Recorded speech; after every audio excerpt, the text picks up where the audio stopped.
Shalom, everybody. It's been a while since I did my read my blog.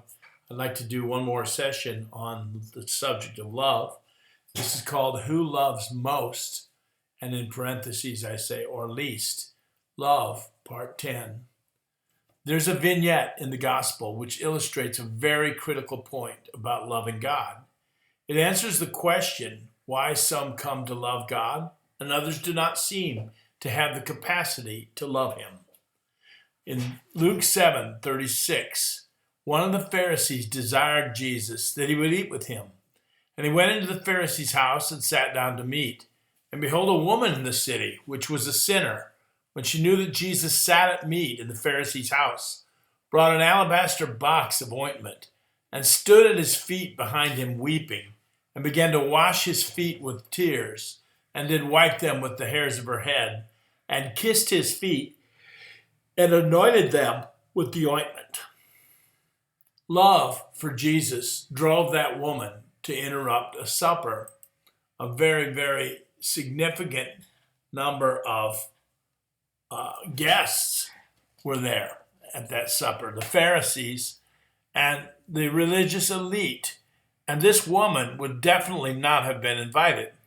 She was, in the first place, a woman, and in the second place, she'd been a disreputable woman, held in contempt by those, quote, holy ones, unquote, whose whole life goal was to personally fulfill all of the 618 commandments of God and to observe a strict separation from all defilement, including people and things.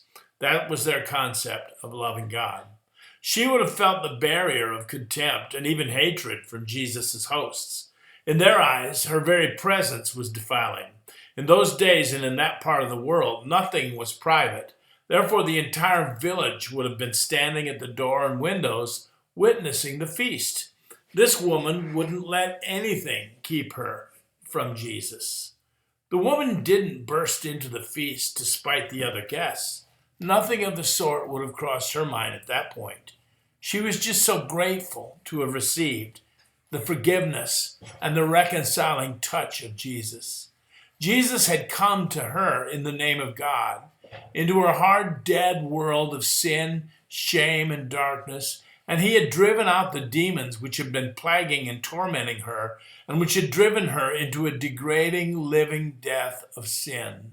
She was dead to all that was wholesome and holy, driven out of the congregation of the just, and away from all of the decent of the people. She lived like a leper until Jesus' light shone into her life.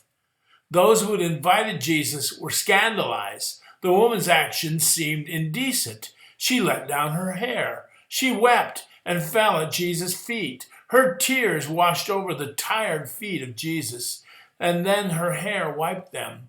The woman then produced an expensive alabaster box of ointment and poured it on the feet of Jesus.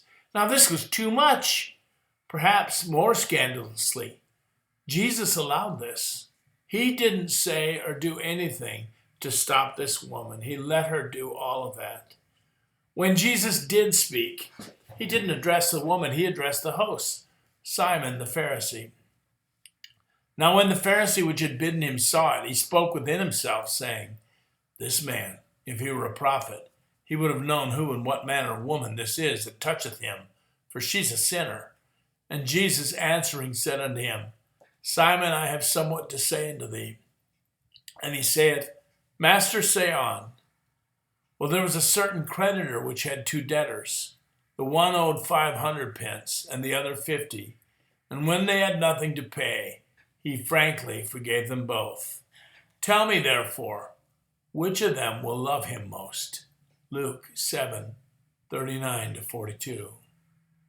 Who will love the most? Who knows what it is to worship with trembling and rejoicing?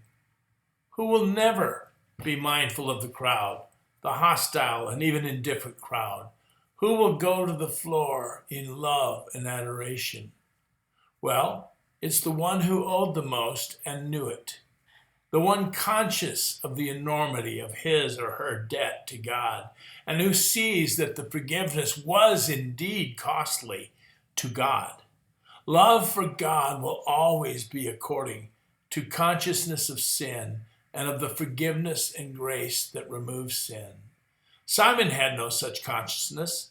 He would have considered himself a sinner, no doubt, but not an eternally indebted sinner, unable to so much as pay the interest on his debt. Simon would consider himself perhaps to be the $50 sinner.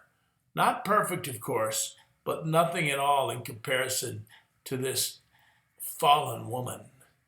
Simon didn't love Jesus all that much. At that point, he couldn't love Jesus. This is because he had no idea how profoundly guilty he really was before God, nor did he believe that Jesus would soon come and take his place in judgment as a substitute for his sins and for the sins of the whole world. And Jesus turned to the woman and said unto Simon, "Do you see this woman? I entered into your house. You gave me no water for my feet, but she washed my feet with tears and wiped them with the hairs of her head. You gave me no kiss, but this woman, since the time I came in, had not ceased to kiss my feet. My head with oil you didn't anoint, but this woman hath anointed my feet with ointment. Wherefore I say unto thee, her sins, which are many, are forgiven. For she loved much, but to whom little is forgiven, the same loves little." Luke 7:45-48. Now I think I should note, the woman wasn't forgiven because she loved Jesus. It's the other way around. The woman loved Jesus because she knew him to be the one who had forgiven her sin, and that by him and him alone, her slate could be cleansed, and that she could be reconciled to the God whom she had once spurned. She well knew the enormity of her own sin and guilt. She felt its pangs and weight every single day until the day Jesus came along and released her. Thus she loved Jesus greatly. But Simon, like so many in this evil generation, was deceived about his sin and his religion. God was speaking to him through this spectacle, and in fact, Jesus commands that wherever the gospel is preached to this day, this story should be repeated. What was God saying? Well, I think he was saying something like this: Simon, look at this woman and her love for me. You are every bit the sinner she was. You can know the joy and release and the holy renewal of all of your affections that she now knows. Come to me, Jesus, for full pardon and forgiveness. Enter into the fellowship with the likes of her. I think that's what God is saying to everybody through this story. And this is why Jesus explicitly commanded that wherever the gospel is preached, this story should be told. She anointed him with an expensive oil. And in doing so, Jesus doesn't raise one objection. He allowed her to pour the oil on his feet. In doing so, she was actually fulfilling a prophecy. For Isaiah predicted that though Jesus, the Messiah, would be poor, he would be, quote, with the rich in his deaths. And this is literal from Isaiah 53. If the Lord ever has mercy on your soul, he will reveal to you the immensity of the sin and guilt you are under, and you will then turn to him for complete forgiveness and cleansing. Then you will love Jesus with all of your heart. Shalom, everybody.